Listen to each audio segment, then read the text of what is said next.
Hello and assalamu alaikum everyone. Exhibition Cadet Sabeershah for my channel Exhibition Cadet 9936. Today I will talk about the flight AirBlue PA251 that was bound from Islamabad to Skardu on July 11th, 2025, and it was about 45 minutes of flight, should have been, but it took the flight about 5 hours from ground to ground. So I will talk about how the captain, the first pilot, and the cabin crew, they held their nerves and made sure that no panic situation is created in the aircraft, and all the passengers would feel comfortable, and they landed the aircraft safely with 60 knots of tailwind. Yes, 60 knots of tailwind or headwinds, in which the landing is impossible. So, how did that happen? Let's go through it. First of all, we need to know that this private airlines in Pakistan is AirBlue, and it had one major air crash back in 2010, AirBlue 202, which I have been covering on my channel, defending the pilots all the time. And the weather conditions were not as bad as of this recent incident.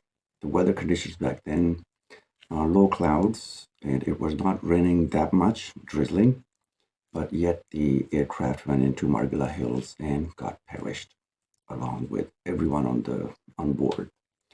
So I would compare both that flight and this flight.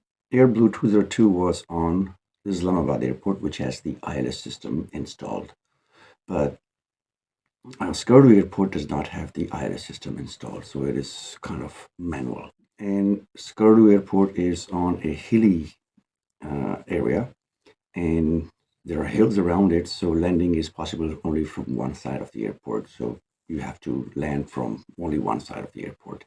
But Islamabad airport has both the runways working, runway 12 and runway 30.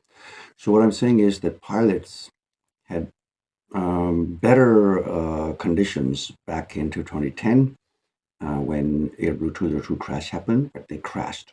And here there were worse conditions, worse weather conditions, but yet the aircraft landed safely. So what happened? What changed that after 15 years, this worst case scenario happened, but yet the aircraft landed safely? So we discuss about that.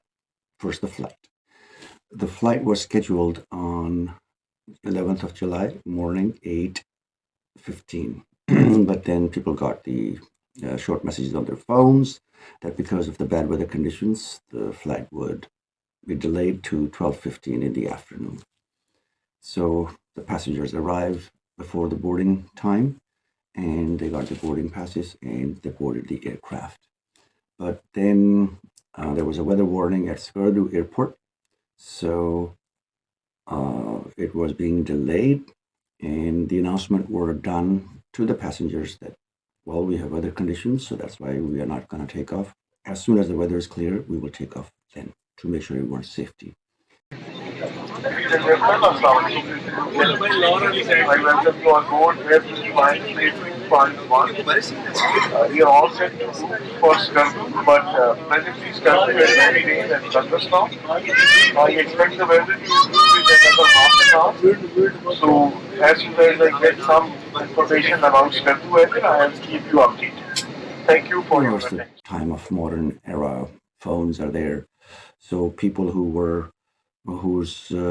relatives were going to receive them from Skardu airport, definitely they made a few calls, and then they pushed the buttons and called the cabin crew in and then told them that, hey, the weather is clear in Skardu airport, so why are you not taking off? You are just delaying our timeline. You know, the passengers always do that. Then the captain himself made the announcement, and he said that probably the weather at Skardu airport is clear, but the height we're going to fly, the weather is not clear there. So I have to take you through the clouds for about 400 kilometers away. So I have to make sure that the road in between is also clear, and that's not clear. Probably the weather at Skardu airport is clear, but the way to go there is not clear. not fine. So it's a 400 kilometer stretch. I have to keep in mind the weather of all the route. Thank you for your attention. So very good coordination with the crew and the passengers knew no panic was created. And meanwhile, all the drinks were served and all the ACs were on and everything. So even the flight took off at 15 hours. For 2 hours, they were sitting on the aircraft, more than 2 hours, but nothing compromised on the service. So passengers were dealt really nicely, and the passengers reported that everything was dealt really nicely. So salute to the cabin crew. Was under the surveillance of Miss Hina Majeed, and the first captain, the captain of the aircraft was Khawaja Ahmad Ameen Haider, and first officer assisting him in flying was Muhammad Zeeshan. So that was the whole crew, and the flight took off normally, and the passenger who reported, he actually mentioned that one. By the way, his whole video in Urdu is in the description box below, so you can go and change the subtitles. And he has as a passenger, he has thrown his experience out on YouTube. Very good thing. That is very welcoming that people are coming up and talking about the incidents. So anyhow, he just mentioned the passenger point of view, that how they were dealt, how the service was, how the captain was always in coordination with the passengers. So which is a good thing. It's not only the cockpit environment, it's also the cockpit plus the fuselage where the passengers are sitting. That environment is also has to be friendly. So they took off, and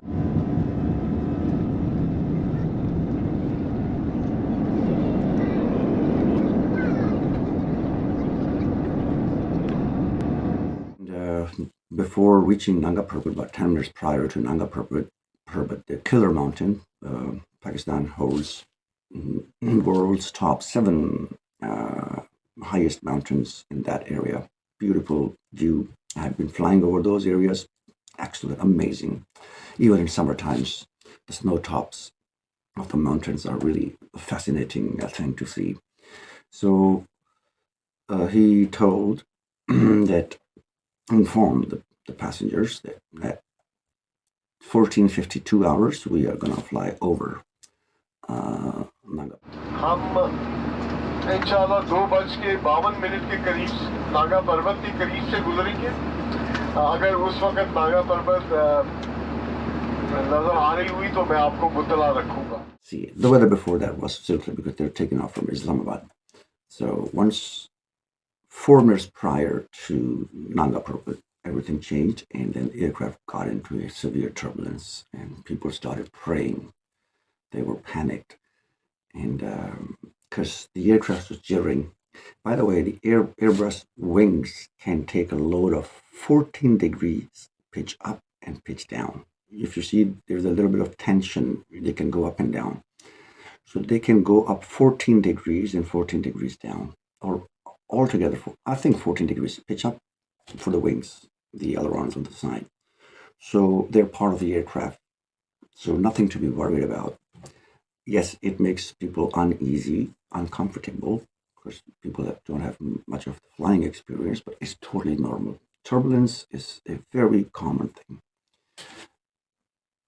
Getting into the stormy clouds is not a normal thing, and pilots avoid that. They very few cases where the pilots actually had entered, like recently, Air India flight, and because of the war conditions, Pakistan did not allow Air India to divert to Lahore airport. But so they had to enter the clouds. All of a sudden, the clouds came in, and we have seen the pictures of the aircraft. What happened to that one? But what I'm saying is that turbulence is a totally fine thing, and nothing to worry about. So if that happens, just buckle up, get your seatbelts on, sit tight. Pilots know what to do. And none of the aircraft has ever been taken down because of the turbulence. So 99.9% it's safe. So they got out of the turbulence after 8 to 10 minutes, and the weather was not so good. People couldn't see outside the window, so they were panicked. But anyhow, once the weather got clear again, after 8-10 minutes, they started approaching towards the Skardu airport. And it was already 1500 hours, like 3 o'clock in the afternoon. So that was the time when the pilot made the first attempt on. Cabin crew, seats for landing, please. And then the tailwinds were 60 knots. So the pilot went around and he started circling above the runway at about 6,000 feet. And that was announced by the captain that we don't have. Before the landing, they also announced, and after missed approach, they also announced that because of the weather conditions, we can't land. It was not safe to continue, so we have gone round. We are waiting a little while for weather to improve, then we'll make another approach. And in case we are not able to land safely out of that, we will climb up and go back to Islamabad. Thank you for your attention. The main reason was the tailwind, 60 knots of tailwind. 25 is acceptable. I mean, even 25 would let you overshoot the runway, but still, it is acceptable. And it's raining. The runway is contaminated. What does contaminated runway mean? If the water layer on the airport, on the runway, is above 3 millimeters, it's called a contaminated runway, because that water on the impact of the airplane when it's coming down, it doesn't allow the wheels to touch the runway. So basically the aircraft is floating on the runway. So under those conditions, most of the airlines, they don't allow their aircrafts to land under those conditions. So probably AirBlue also had the same thing. So the pilot didn't take a risk. So standing water, on the runway was more than 3 millimeters. So that's why, and they have measures to, dry that thing out. So the plane started circulating. It had like about 4 circles in holding short. Not holding short, in holding pattern. Holding short is on the on the taxiway once you are lining up for the runway. That's called holding short. And holding pattern is just flying in a circle, waiting for the next instructions. So then the aircraft started to make another attempt. And again, the tailwinds were too strong. They went around again and then started circulating in the holding pattern again. And then they made the third attempt, but again, that didn't work out. So then the captain announced that now I'm going back to Islamabad airport.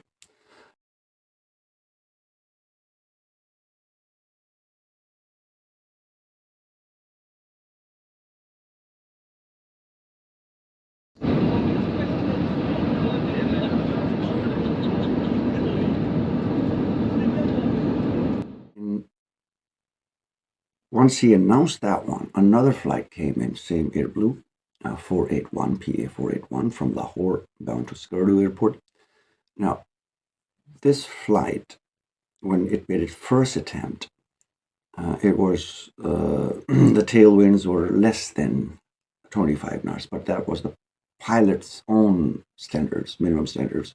He didn't want to, he didn't feel comfortable to land at 25 knots, so he made a go around.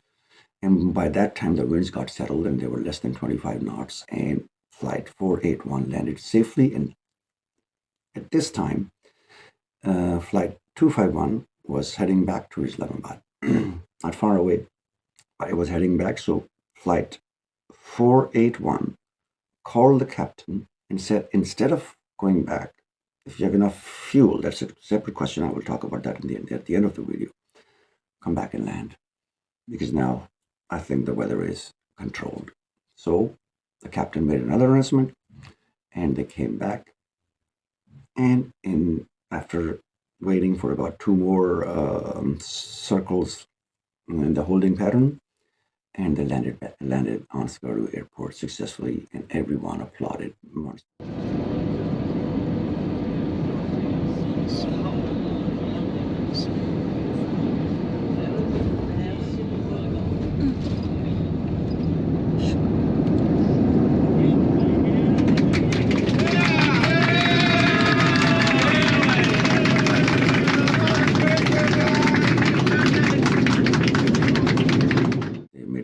plane because it took them about 11:30. The boarding started, right? You boarded the airplane and they landed at about 4:15. So that was about 5 hours of being in the aircraft, which was meant to be only 45 minutes. So people applauded a lot, and then everyone was happy. They got back to the taxiway and they went away. AirBlue 202 did not have this leverage. They did not have this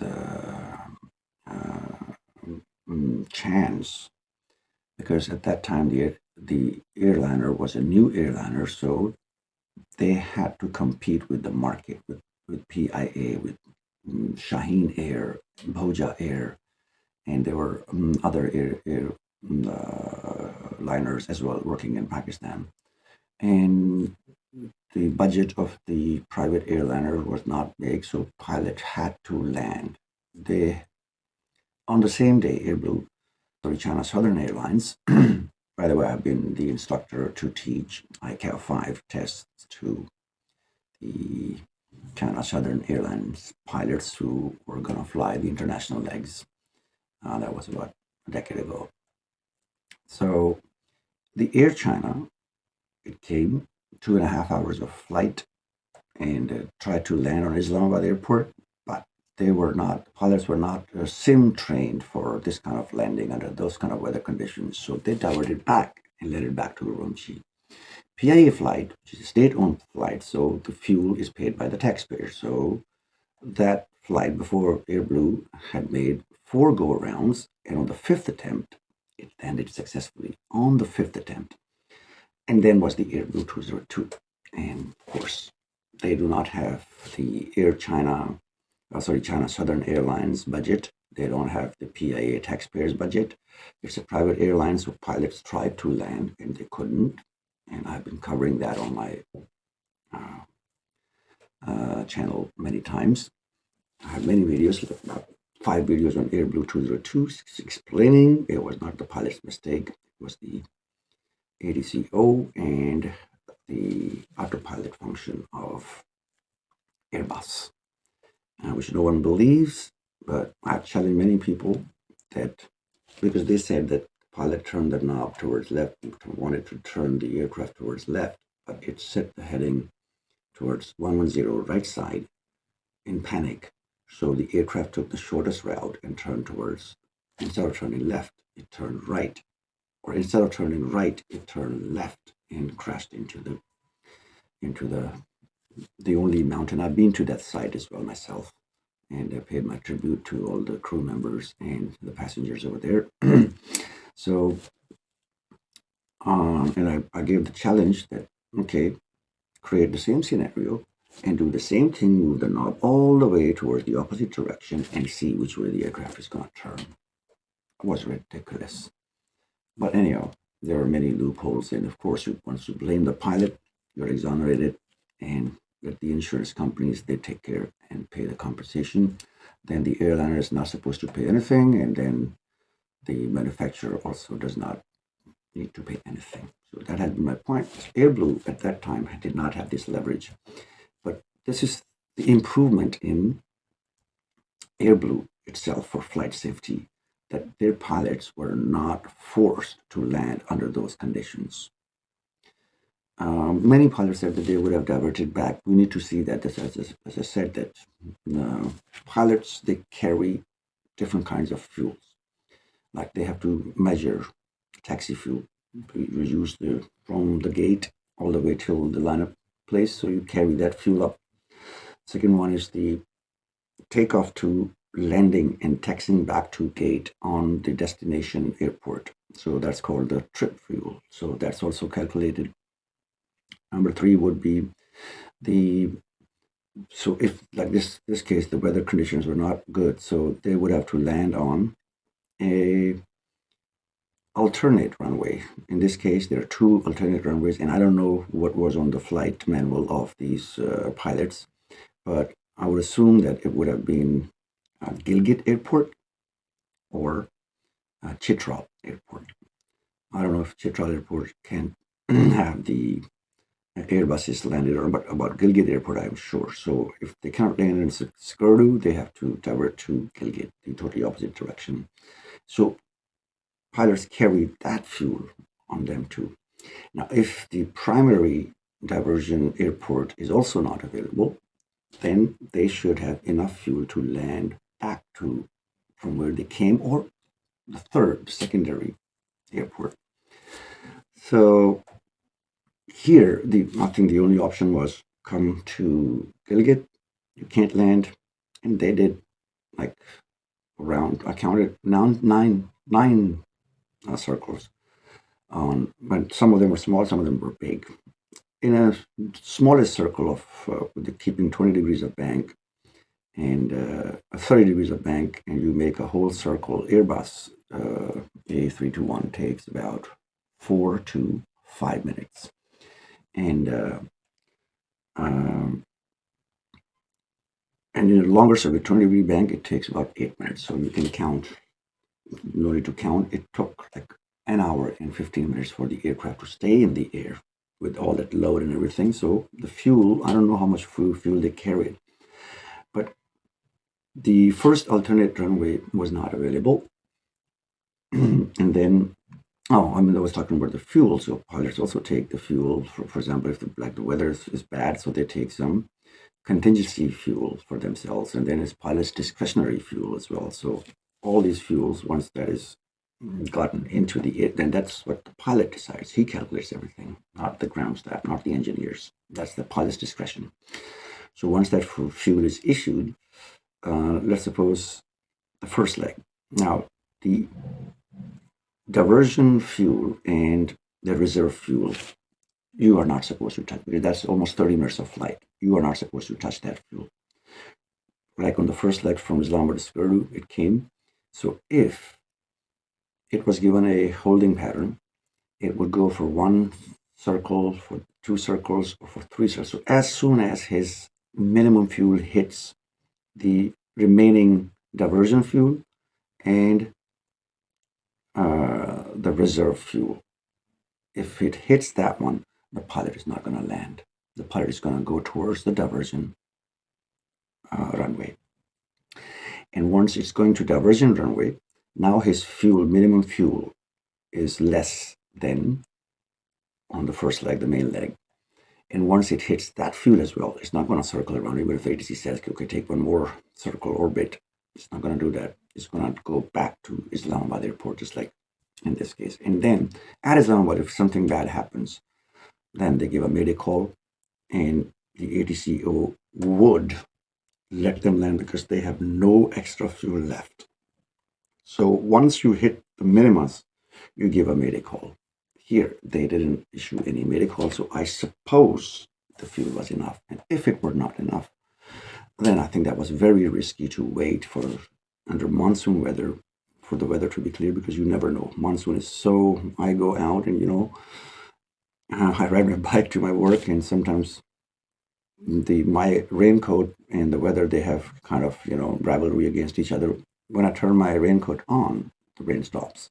And when I get it off, take it off, the rain starts. So it's in and out. Monsoon is always like this. So this was the improvement, that the pilots were not forced to land despite any weather conditions. They took their time.